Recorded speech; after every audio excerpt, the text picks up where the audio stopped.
The 2026 FIFA World Cup semi-final between Argentina and England was more than just another knockout match.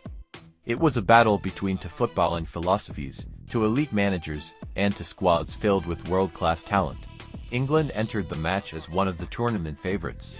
Throughout the World Cup, Thomas Tuchel had transformed England into a disciplined, compact, and tactically flexible side. Their defensive organization, midfield control, and dangerous counterattacks had convinced many analysts that this England team was finally ready to win another World Cup after decades of disappointment. Argentina, however, arrived with something statistics cannot measure: experience, resilience, and a winning mentality. Under Lionel Scaloni, this squad had learned how to survive difficult moments. They were rarely spectacular for 90 minutes, but they almost always found solutions when matches became chaotic. Before kickoff, many expected a tactical chess match rather than an open attacking game. Both coaches understood that a single mistake could decide the semi-final.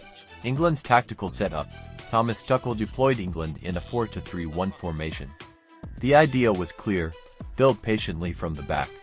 Use the double pivot to control possession. Allow the attacking midfielders to find space between Argentina's defensive lines. Press aggressively after losing possession. Keep the defensive shape compact. England didn't want a fast, emotional match. They wanted control. Whenever Argentina attempted to play through the middle, England tried to close passing lanes rather than diving into risky tackles. Instead of chasing the ball, they focused on controlling space. This has become one of Tuchel's trademarks throughout his coaching career. Argentina's tactical setup: Lionel Scaloni chose a more flexible system. Although Argentina often looked like a 4-3-3, the formation constantly changed depending on the phase of play. Without possession, the wingers dropped deeper. The midfield became compact. The defensive block stayed narrow. With possession, fullbacks pushed higher. Midfielders rotated positions. The front three constantly exchanged roles. Rather than dominating possession, Argentina aimed to exploit moments of transition. Their biggest weapon wasn't speed alone, it was timing. Scaloni understood that England would leave small spaces behind their midfield whenever they committed numbers forward. Argentina's plan was to attack those spaces immediately, the key tactical battle. The most important duel wasn't between the strikers or defenders. It was the battle in midfield. England wanted long spells of possession. Argentina wanted quick recoveries and fast vertical attacks. Whoever controlled the midfield would likely control the match. England's midfield attempted to slow the tempo. Argentina's midfield wanted to increase it. That difference in philosophy shaped nearly every minute of the first half. Psychological pressure: semifinals are rarely decided only by tactics. Mental strength becomes just as important. England carried enormous pressure. For decades, every English generation has heard the same question: is this finally the team that brings football home? That expectation follows every player onto the pitch. Argentina faced a different type of pressure.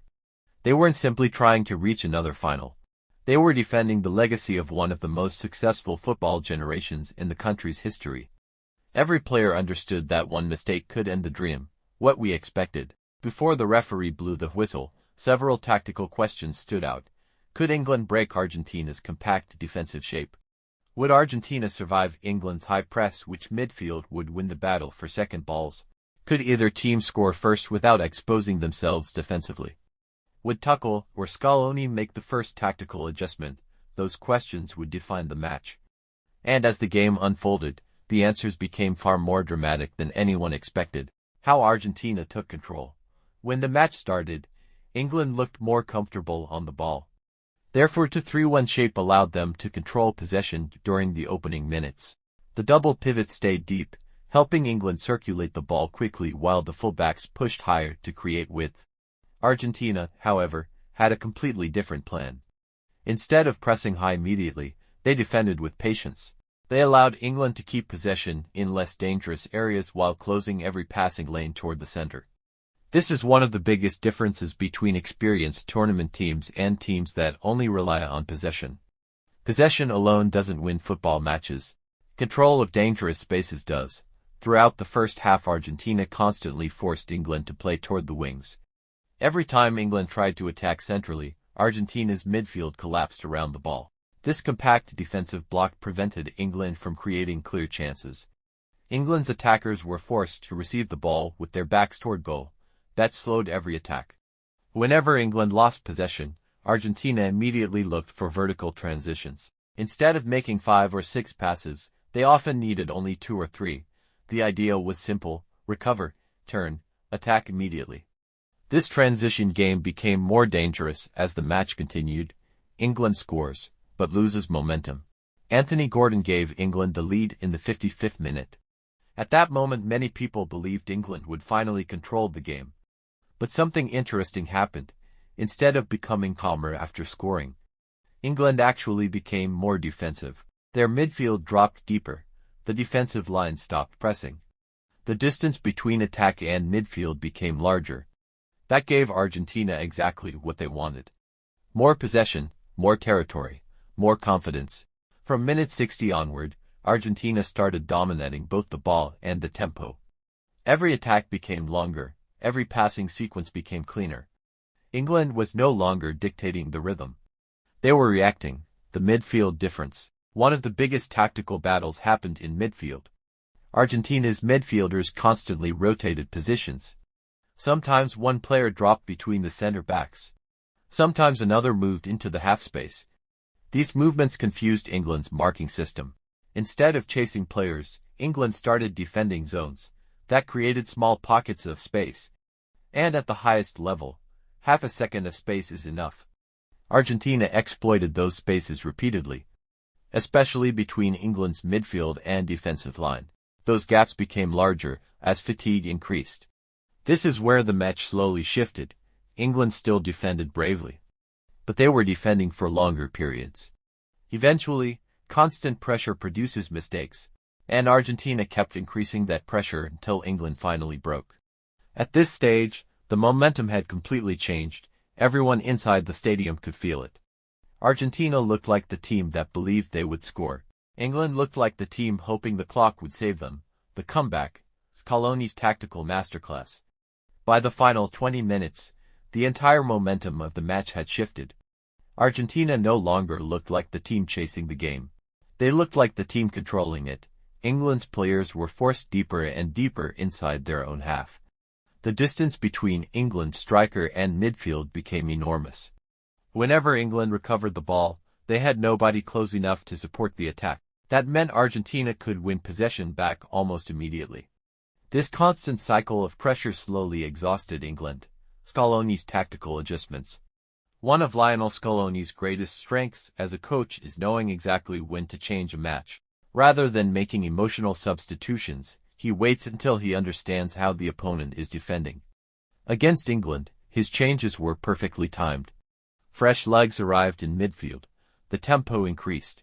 Argentina began attacking with more players between the lines instead of relying only on crosses. The full-backs pushed higher. The midfield became far more aggressive in winning second balls. Every loose ball now seemed to belong to Argentina. England simply couldn't escape the pressure. Why England couldn't keep the lead? After taking the lead, England made a common mistake. Instead of continuing to press high, they focused on protecting the score. That changed the psychology of the game. Every defensive clearance invited another Argentine attack. Every backwards pass slowed England's own counterattacks. Their defensive block became lower with every passing minute. Instead of controlling possession, they were surviving. Against Argentina, surviving for 30 minutes is incredibly difficult. Enzo Fernandez changes everything. Then came the equalizer. In the 85th minute, Enzo Fernandez found the breakthrough. But the goal wasn't just about the final finish. It was the result of nearly 20 minutes of sustained pressure. Argentina had overloaded England's midfield. Forced mistakes, 1-second balls, moved the ball patiently. Eventually, England lost their defensive shape for just a few seconds. At this level, a few seconds are enough. Enzo recognized the space immediately and punished England. The stadium exploded. More importantly, the momentum became irreversible. England's confidence disappeared almost instantly. Argentina suddenly believed they could win the match before extra time. England's emotional collapse. After conceding, England had to push forward again. But football is not like a video game. You can't simply decide to attack after defending for half an hour. Their passing became rushed, the midfield looked disconnected. Several players were visibly tired, decision-making became slower. Instead of building attacks patiently, England forced difficult passes that Argentina intercepted with ease. This is where tournament experience matters. Argentina remained calm, England became emotional. Lautaro Martinez delivers the knockout blow, deep into stoppage time. Argentina launched one final attack. England's defensive line had already begun to stretch. The spaces between defenders were larger than at any other moment in the match. Argentina moved the ball quickly through midfield before finding Lautaro Martinez. One clinical finish, no hesitation, no panic. Just pure striker instinct. The ball hit the back of the net. 2-1 Argentina. Within 7 minutes, Argentina had completely turned the semifinal around. For England, it was devastating. For Argentina, it was another example of why champions never stop believing until the final whistle, why Argentina won and why England fell short. As the final whistle blew, Argentina booked their place in another FIFA World Cup final. For England, it was another heartbreaking exit. Not because they were completely outplayed for 90 minutes, but because they failed to control the moments that decide championship matches. Why England lost? There wasn't one single reason behind England's elimination. Several small tactical mistakes combined to change the entire game. One, they became too defensive. After taking the lead, England stopped playing proactive football. Instead of keeping possession and pressing high, they dropped into a low defensive block that allowed Argentina to dominate the ball and build attack after attack. Against a team with Argentina's technical quality, defending deep for over 30 minutes is almost impossible. 2. Midfield lost control. England's midfield started the match well. But during the final half hour, Argentina's constant rotations created confusion. England's midfielders were forced to chase runners instead of controlling space. That opened passing lanes between the lines. Once Argentina began finding those spaces consistently, England struggled to regain control. 3. Fatigue changed everything. This wasn't just a tactical battle, it became a physical battle. England's defensive players spent too much energy chasing the ball. When Argentina increased the tempo after the 70th minute, England simply couldn't match the intensity. Fresh Argentine legs made an enormous difference. Why Argentina deserved the victory. Champions are not always the team that starts better. Sometimes they're the team that finishes stronger. Argentina demonstrated exactly that. Instead of panicking after conceding the opening goal, they stayed patient. They trusted their tactical plan. They trusted their coach. Most importantly, they trusted each other. Scaloni's substitutions injected new energy exactly when the match needed it. Argentina attacked with intelligence rather than desperation. Every possession had purpose. Every movement created another problem for England's defense. This comeback wasn't luck. It was built through patience, discipline, and tactical execution. Player of the match. Several Argentine players delivered outstanding performances. Enzo Fernandez completely changed the momentum with his late equalizer and controlled the midfield during the closing stages.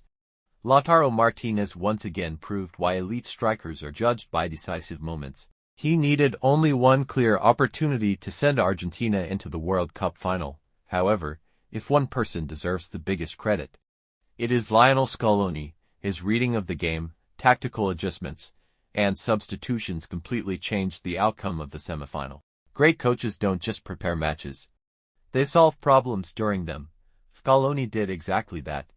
What this means for the final: Argentina now enters the World Cup final with enormous confidence. Winning a semifinal after coming from behind creates belief that can carry a team all the way to the trophy.